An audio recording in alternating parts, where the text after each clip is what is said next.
Good morning. This was definitely a vibe, wasn't it? It was. Man, glad you guys are here. Again, welcome. Those of you who are guests here in the room or all watching, this is a perfect weekend to be joining us because we're kicking off, obviously, a brand new series of conversations talking about the Expanse. Now, if you love the show, that's great because Ashley will love you. I have not watched the show. Some of you guys are thinking, what is the Expanse, the show? Yes, it is. It is. And but we're talking about this idea of erasing the boundaries of what's possible in your life. Like as a businessman, as an educator, as a college student, as a person, you're just trying to figure out what your next phase of life is, or are you going to get out of a season that you're stuck in right now? What would be possible if you erased the boundaries that you have put? Maybe you don't even know that you put boundaries around what is possible in your life, but could that be possible that God wants to erase some of those and for you to step into maybe a life that you really wanted to step into for a long, long time? So I think it's going to be fun. It's going to be great. As I was preparing for this, I got a call. Actually, I didn't get a call. I got an email from my publisher. Now, it sounds fancy, but I wrote a book several years ago, and it did pretty well. It did pretty well, and it got translated in different languages. And so this publisher emailed us and said, hey, we would love to put your book on Audible. And I was like, oh no. Here's why. If you anybody know what Audible is? Anybody should raise your hands if you know what Audible is. How many of you listen to books on Audible? Okay, how many of you say you read books on Audible? I do. It's considered reading with your ears, but it's considered that. Okay, so the problem is because I have a dyslexia and I have dysgraphia. And so what that means, if you don't know, is that it's a serious reading disability, okay? Now, did not know that growing up. That's why I failed everything. And I haven't only graduated from college. But I did not really realize that it was a disability until I tried to read my book. Oh, my goodness, friends. Now, that will humble you. Okay, now here's what happens. You have to read the book in you cannot mess up, right? So you're in the studio. So the first day I show up, I'm in the studio, and I tell the people, I'm like, hey, listen, I have all these issues, okay? I got a lot of issues, okay? But it's going to be a situation here. It's going to be a problem. And they're like, no, we got you. And obviously, they didn't know how intense the problem was. And so I start off, and I kid you not, the 2 sentences. I mean, I've written this book, I don't even know, but then I mess up, and they're like, okay, we're good. And so 3 hours into it, we are just done with 1 chapter, okay? And they're like, okay, let's take a break. I'm like, okay, great, good. They're like, hey, next, tomorrow, let's just focus on 2. Why don't you practice reading the chapter, the next 2 chapters, and then we'll just focus on that. I'm like, okay, good. I said, all right. Now, you don't understand because this is an issue for me, right? And I don't know if you have a disability or not, but sometimes you don't live your life thinking about it all day. And you just don't. And right before I was driving to the studio, I called Peter Young, who is Kristen Young's husband, and we were just talking, and I told him about how nervous I was, and he was like, man, you do hard things, man. And I was like, yeah, I do. He pumped me up. He was like, you got this. You got this. You do hard things all day. He's like, you're a Pakistani who planted a church. Are you crazy? You could do this. It's nothing. It's a couple of words. That's it. And I was like, I got it. So I went in with that, right? And then I realized when I got there, it's not about doing hard.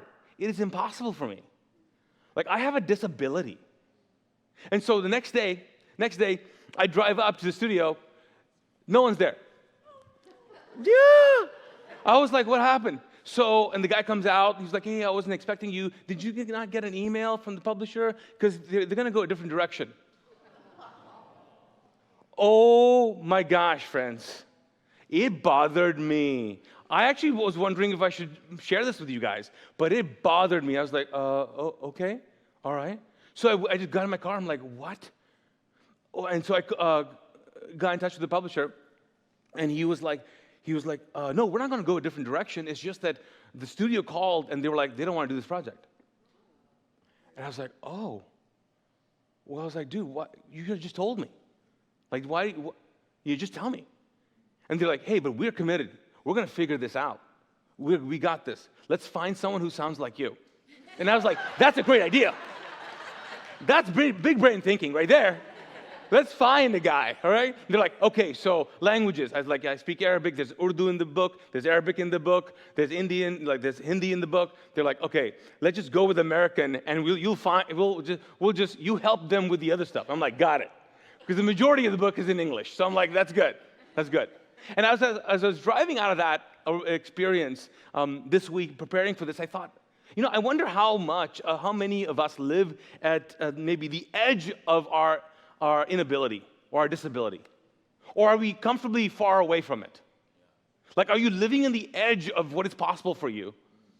Or are you shying away? And I got to be honest with you, I had to come to terms with the fact that I said, I have a disability, which is very humbling to say. Now, some of you guys who've been here for a long time, okay, you know this, you see this, because I read scripture and you're like, you just totally changed the words. Yeah, I did. Here's the thing. It's not necessarily a disability. It's a superpower. I make the sentence better. That's what I do. That's what I just do. Okay, I make it better. You're like, you make scripture better. No, it's translation. Anyways, whatever. Okay? But I wonder, how many of us, are you challenged? Are you willing to step into or get to the edge of what's possible? Or you never know what you are able to step into or able to do because you're just comfortable in just off the edge. So what if, for the next couple of weeks, we talked about this life of yours, this idea that let's start with erasing some boundaries. Let's start with expanding your imagination, and let's activate this faith of yours to do the things that maybe deep down you were meant to do. So let's look at that. So what I want to do is I want to start with defining what faith is. And we start with a guy whose life got turned upside down. This guy's name is Paul the Apostle, and he is credited to write a lot of the New Testament. But he grew up Jewish. When he thought about faith, it was very religious. It was his religion. It was not necessarily the faith that we're thinking of maybe. But then God, and especially Jesus, changed his life. And so he writes a definition of faith, but I think it's profound. I mean, this definition is not just a Christian thing or a religious thing. This is so profound. So let's jump right into it. It's Hebrews chapter 11, and it says this. It's 3 verses. I'll read them out to you. It says, faith shows help me out actually, we got verses for you, shows the what? Reality of what we hope for. It is the evidence of things we cannot see, which again, that's profound, right? And then it says, through their faith, the people in the old days of old earned a good reputation. By faith, we understand that the entire universe was formed at God's command, and that what we now see did not come from anything that can be seen. Now, it takes a minute to kind of go, okay, what did he just read? What is that? But let's start with the first statement. He says, faith shows us the reality of what we hope for. It's the evidence of things we cannot see. So let me ask you, do you even need faith when you are hoping for nothing? When we're hoping for nothing, we don't need faith. And that's why some of us have kind of lost our faith. It's not because of that. It's not because you stopped believing. It's because you stopped dreaming. You stop imagining a better life. And because we've gone through a pandemic and we've gone through all kinds of things in the U.S., but also globally, humanity seems to be like in despair going, I don't want to hope anymore. Because hope continues to disappoint. It does. But here he says, hey, here's what you need. You need faith only when you need it to work for what you are hoping for. So what are you hoping for that you stopped hoping for? What is something that you go, you know what, Naeem? I used to live in this life that I used to hope for so many things, but I've seen so many things go bad in my life, and so many people let me down. I mean, there's a lot of list of people that I used to know. I don't know them anymore.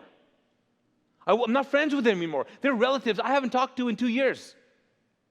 There's so many things that I've just kind of left abandoned. And so here, the writer here, Paul says, hey, you need faith. You need faith because it tells you what you are hoping for. And if you're not hoping for anything, you don't see or you don't need any faith in life. And he says that's what the ancients, that's what the old people, they understood this. And so he says, and by faith we understand that what we see right now, what we see now was created by something that we cannot see. What is that doing? That's expanding our mind. That's erasing the boundaries. That's expanding our imagination to see the reality that you want to live in, you are not able to see right now. But that doesn't mean it does not exist. Now, I know, it sounds like, okay, this is great, but what does it look like practically? So what we're going to do is I'm going to start with week 1 talking about people's faith. People's faith that this guy, right, in Hebrews starts listing. And these people are not super religious people. These faiths that we're going to be talking about for the next several weeks, one is a murderer, one got murdered. Not a lot of faith there. One was a prostitute. One was a Roman soldier who actually helped kill and crucify Jesus. A woman who was abused by racial prejudice all day long. And this guy begins to list their faith, and so we're going to discover their faith together. So today, we're going to go with the first one, and that is the faith of a centurion. Can you say centurion? Centurion. So let's jump right into that passage really quick. This is one of my favorite passages. I love this. If there's only one passage I could speak about, I would speak about this all the time. I love this. I can identify with this so much. So Matthew chapter 8, verses 5. Let me jump in. It says that when Jesus had entered Capernaum. What did I say? Capernaum, yes. A centurion came to him asking him for help. Now, really quick, a centurion is a guy who's a Roman soldier, but he also has other soldiers that report to him, about 200. That's why he's called a centurion. Okay, he's Roman, he's not Jewish. So in this context, Jewish guys, Jesus was what, Jewish or Roman? Anybody? Jewish, right? So these guys are the ones who are oppressing the Jewish people. So a Roman soldier starts coming. Just imagine, let's just find ourselves in the story just a little bit, okay? Are we good with that? Okay, so Jesus is there. He's doing his thing. At this point, he's been doing his thing as in healing people, giving out free health care. He's giving, he's doing like feeding people. He's doing all kinds of things. The government is not happy with him. The soldiers are not happy with him. Rome is not necessarily happy with him. He's doing all these incredible things. So let's find ourselves in the story.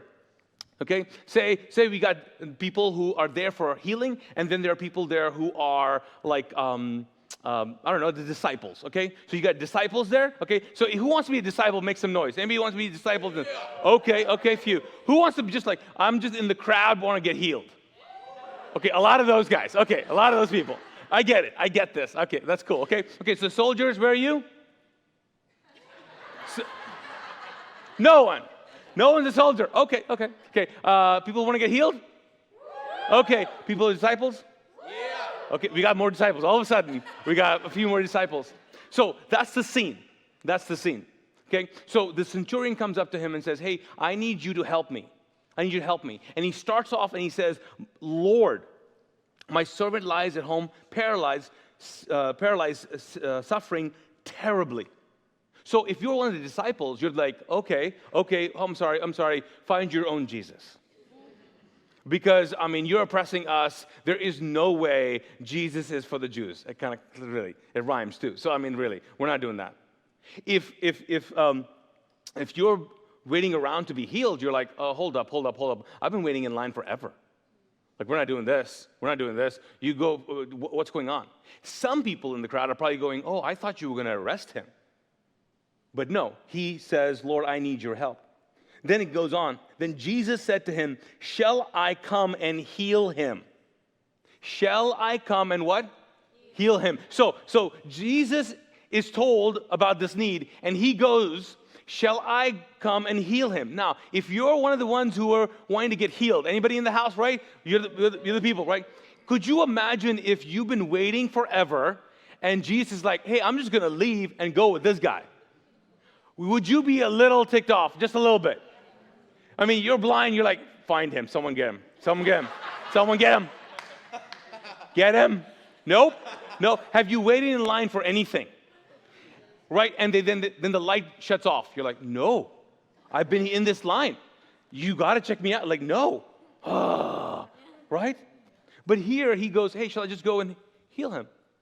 Disciples are like, what are you doing? No. We do this. But Jesus is saying, hey, I'll just go with you. And then the centurion does something, which I think is so profound that's connected to the main point for today.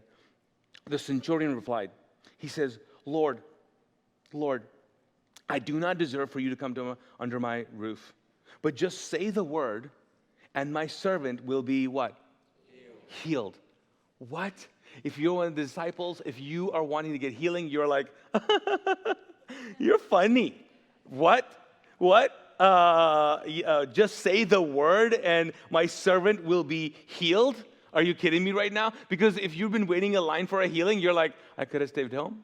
I could have zoomed it in. Like, what's going on here? Just say the word. If you're one of the disciples, you're like, hey, listen, Roman guys, you don't know how this works. I mean, have you been around Jesus' miracles? There's all kinds of stuff that happens. And the one time Jesus made mud out of spit, you remember that? You know how much spit it takes to make mud?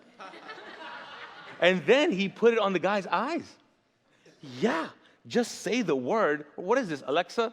No, Jesus is not that. It's not, play a healing. No. It doesn't work like that. But the centurion keeps on talking, and there we find what I think we all need to step into. He says this. He goes on. He says, hey, I'll tell you why. He says, for I, myself, am a man under authority, with soldiers under me. I tell this one, go, and he what? Goes. And I tell that one, come, and he what? Come. And I say to my servant, do this, and he what? He does it. So what is he doing right now? Is he bragging? What's he saying? What's he saying here? He's like, hey, listen. I got authority. I got 200 guys under me here, and if I want a falafel sandwich, guess what? I'm getting one. I'm not going anywhere. They're getting it. They're doing it. If I want anything, they get it for me. And here's why they got to do it. You know why? Because I have authority over them. But also, if they defy me, they defy the authority that I'm under. So I represent a bigger authority. I represent what? Rome. And I have authority over them.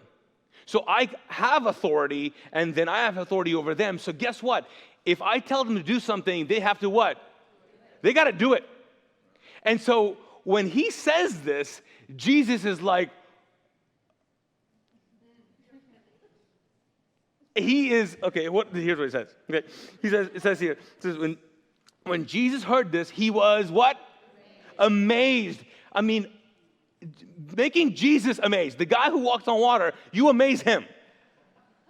The word here in Greek is thamadzo. Can you say thamadzo? Which literally translates, oh! No, it doesn't, but what? Look at us! He was amazed. And I'll tell you why he was amazed. I'm not exaggerating because of what Jesus says right after this. Because see, some of you guys, you're guests here, you're like, what's going on? Are we reading the Bible? Yes, this is the Bible. It says, so then he was amazed, and he said to those following him, he says this, okay? He says, truly I tell you, I have not found anyone, what? In Israel with such great faith. Now, hold up. Let's stop right here. Let's just stop. You're the disciples, right? You grew up Jewish. You got grandmas and granddads who are Jewish, serious Jewish, okay? You grew up in the faith. You have generations of this faith. And then Jesus goes, oh my gosh, you see this guy, the centurion? Yeah, he's not Jewish at all, okay? And they're probably going to, actually crucify me. But anyways, just want to let you know, this guy, his faith, this kind of faith, I have not seen in all of Israel. Which if you are Jewish, you're like, excuse me, have you met my grandmother? Just saying. You can't say all of Israel, you know what I'm saying? You can't say Israel. I mean, this town, today. Like, Jesus, really, go out more often. Like, really. You can't say stuff like this. You can't. But Jesus goes, no, let me just tell you. I have not found this kind of great faith. And then he says this. He says, I say to you that many will come from the east and the west and will take their place at the feast with Abraham, Isaac, and Jacob in the kingdom of heaven. And then he says, but the subjects of the kingdom will be thrown outside into darkness where there'll be weeping and gnashing of teeth. And then Jesus said to the centurion, go, let it be done just as you have what? Believed it would. And the servant was healed at that moment. Right here in the end passage where Jesus goes, hold on, I think you guys are offended. Let me just tell you what's happening here. Let me just tell you what's happening. Like, it doesn't matter where you came from. It doesn't matter what you grew up in. And it doesn't matter right now, the faith that you have right now. I'll just tell you, he said from the east and the west. Basically, he was trying to give them in context a reality that there'll be people who will walk into a faith that does not make any sense, that some people think, well, it's only for a few people, but it's not that at all. And he said, then the people who got really comfortable being not at the edge of what's possible, but back there to where it's really comfortable, those people will be thrown out, that they'll feel like outsiders, and they'll be weeping and gnashing of teeth, which means they'll have regret. They'll be like, oh my gosh, I lived a life and I never stepped up to what was possible. I only lived this kind of life. He says, this is the kind of life you don't want to live. And then he looks at the centurion and goes, like, as you believed, it will happen. So what is Jesus saying? And what is the centurion pointing out? What he's pointing out is this, that there is a faith that I call a logical faith. It's a space, let's just say this space right here. It's a logical faith. It's a faith that says, this will likely happen, and so I can hope for this, but I can't hope for that, because that I just don't see how it's going to happen, but this is good. And it's not right at the edge of what's possible. It's comfortable. It's a logical faith. I get it. It makes sense. I'm probably not going to pray about that. I'll just do this because that's what I got to do. And, I'll pray about that. I'm not quite sure, but this is it, because here's it. You've controlled that. You know this faith. You're comfortable with this faith. It's a logical faith. But then Jesus, with the help of the centurion, points or shows us that there is another kind of faith. And it's not here. It's not logical faith. It's like this, like irrational confidence. An irrational confidence that doesn't make any sense. An irrational confidence that says that if God said it, and if I heard it, and I believe it, I'll tell you what, it's going to happen. Because if you just say it, it'll happen. And so what was he saying? How did he step into this irrational confidence? He moved into irrational confidence not because he was Jewish or because he had this relationship with God. No, he just stepped into this moment. So if you're here and you're watching, you just tuned in or you just walked in and you're like, I don't even know where I believe. I'll tell you what, it does not matter. It seemingly does not matter what kind of history you have being a Christian. What matters is that if you believe right now that there is a God who's speaking to you, and if he says, hey, I want you to follow me, I want you to move in this direction, I want you to believe my words, if you will, he'll do it. It'll happen. Regardless of what you might think, oh, no, I just don't even know. I have never read the Bible. It does not matter. They'll come from anywhere and they'll sit at the table. And the table that he mentioned was this table of Isaac, Abraham, and Jacob. A table that says was only reserved for people who had serious amount of heritage when it came to religion. But he says, no, it doesn't matter. It does not matter. And so what was the centurion saying? He was basically saying this. He was like, I'm a guy who has authority. I have a guy with authority because I can tell this one, go, and he goes and does whatever because he has to obey me. And basically the centurion was saying, I don't know. This doesn't make any sense to me. This is not logical by any stretch of the imagination. But if I was just going to step into this irrational faith, this irrational confidence, I would say you're just like me. But you can tell healing to come, and it has to come. You can tell pain to stop, and it has to stop. You can birth something. You can do supernatural things. I think healing has to listen to you. And it's not because you have authority, because I think you are just like me. I think you have authority, but also because you represent someone bigger. Like, healing has to listen to you. It has to. These things, this sickness has to listen to you. Disease has to listen to you. Now, I'm sure, because that's why Jesus is the guy in the middle going, oh my gosh, I can't believe this. Disciples and people who are going to be healed, confused. The centurion's like, I think so. I don't know. I didn't grow up Jewish. I'm still going to be Roman. I'm just telling you, I think you have power, and you represent not just a king in this world. I think you represent a heavenly king, someone bigger. And so you have authority. So if you just say it, it has to be done. See, that's it. That doesn't make any sense, right? Some of you guys are like, that doesn't make any sense. I know. But when you think about the things that you've been able to step into, like the things about how things have worked out sometimes in your family, or things that have worked out for the good for you, did it make sense? It didn't make sense. How they just happened to make, this person happened to do this person happened to be here. It doesn't make sense. You just happen to get this job. You just happen to move to Charlotte. You just happen, it doesn't make any sense. So why are we trying to live a life and practice a faith that makes sense? It doesn't. It doesn't. I'm just telling you right now, me doing what I do don't make no sense. No sense whatsoever.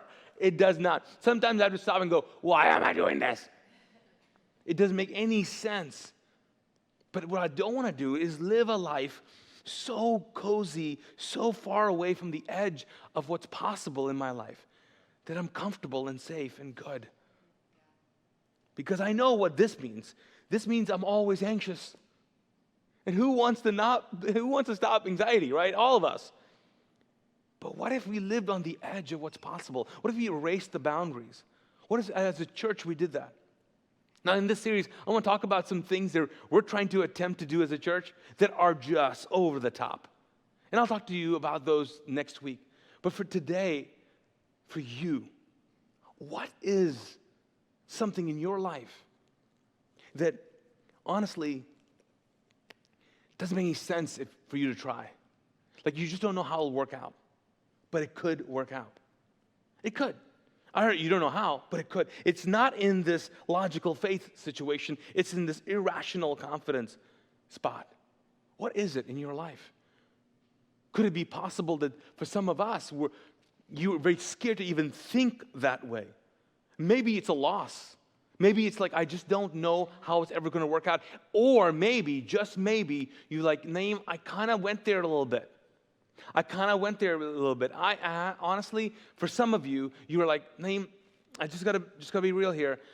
I think I heard God say something, and I believed it,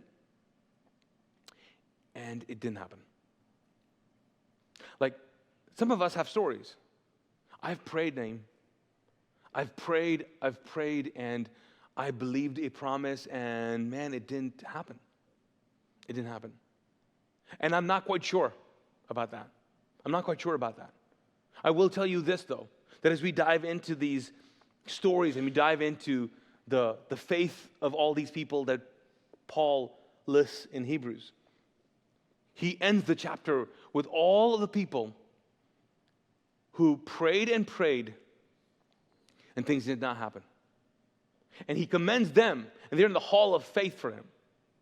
And he says something about them that I think is so profound. He says, the world was not worthy of them. Because they still believed. Yet they did not see the results in this side of the world, on this side of heaven. But they believed.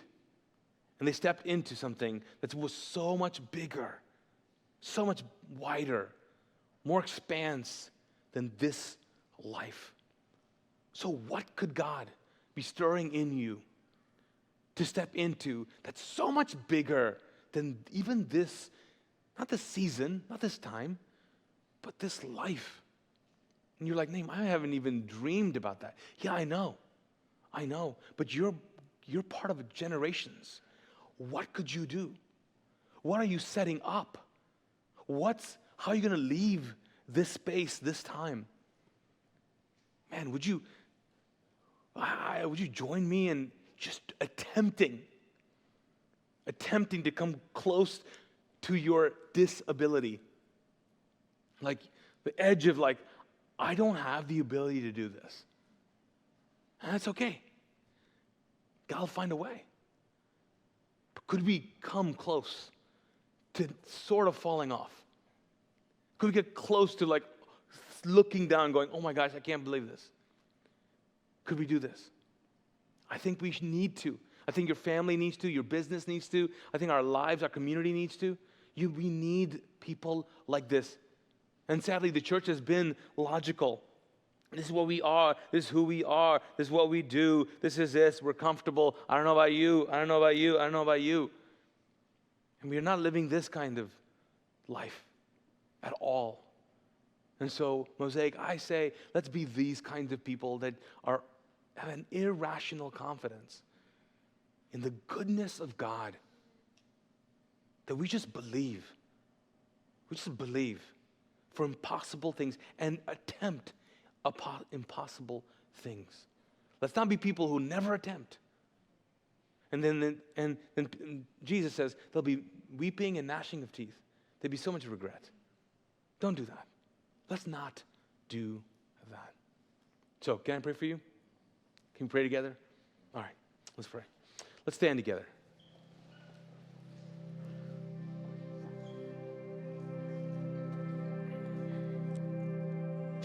God, I thank you so much for this conversation.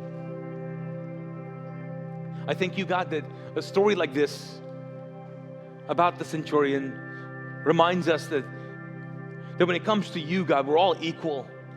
It doesn't matter where we grew up, what we've struggled with, how often we've gone to church or not gone to church, how often we've prayed or not prayed, how much of the Bible we know, we don't know, how much of worship songs we surround ourselves with. The God, that we can start right now. It is strange to me how it works, because I've always felt, God, that spiritual growth is like a process where it's slow and slow and slow, but then there are times that we can all of a sudden, overnight, in a sense, step into a different reality with you, in a different relationship with you. So God, today I pray that all of us would step into a different relationship with you, a different reality with you than the reality we walked in with. That says that I'm going to believe a little bit more today. There was a time I used to believe so much. I don't believe anymore. And God, the truth is that we don't believe because we don't hope anymore, because our hearts are broken. And we just don't want to even care, because caring hurts so much. Loss and grief, it just is exhausting. It drowns us, God. But you know that, don't you? And you meet us there.